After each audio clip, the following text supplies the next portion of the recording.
With the United Kingdom leaving the European Union, it's natural to wonder what this means for the EU going forward.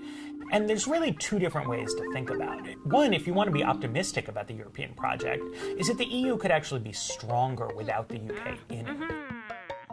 To understand how, it helps to look at the history of the EU. And the idea is to take this continent that, is the cradle of a wonderful civilization, but has also been the scene of some incredibly destructive wars, some horrific political crimes, and make sure that kind of thing can never happen again. And the idea was that if they unified the steel and coal industries across national boundaries, they wouldn't be able to fight wars with one another. But the UK was never completely on board. They weren't one of the 6 original countries to join up. They joined a little bit reluctantly. They didn't want to join the single currency project. And English people have, in a geographical sense, often not felt that they're even quote-unquote part of Europe. So to an extent, they've always been the marginal member. And if anyone's going to leave, it would be them. Once the UK is out, the remaining countries might be able to get some important things done, like crafting a common immigration and foreign policy, which the EU doesn't have, and trying to figure out a way to make the common currency work better. They don't have a common tax policy. They don't have a common welfare state.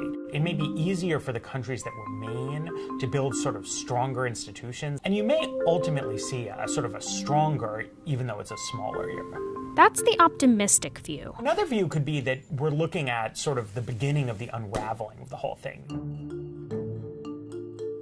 You start pulling a thread on the sweater and it's all going to collapse. You see polls from France and even Germany, the countries at the very heart of Europe, showing that it's become unpopular. They don't feel ownership over European politics. It's a bunch of guys sitting around in a Belgian city negotiating deals in a language they don't speak. They don't have a spirit of European patriotism and a real, like a deep, emotional European identity. So the EU has a lot of the attributes of a nation state. It has a flag. They have a national anthem, but it doesn't have any words. If you fielded a single EU soccer team, it would win the World Cup every time, but nobody would cheer for it. So a lot of how this turns out in the end is going to have to do with what kind of deal the UK can reach with the EU. If the UK manages to get out, but to then still have a really favorable free trade deal with the EU and really sort of prosper, that's going to make it easier for other countries to say, well, they want out too every time a decision happens that they don't like. So there's a strong incentive to make this messy and to make it really as painful as possible. If EU leaders manage to exact a high price from the UK in leaving, that means that probably the rest of the Union is not going to break up.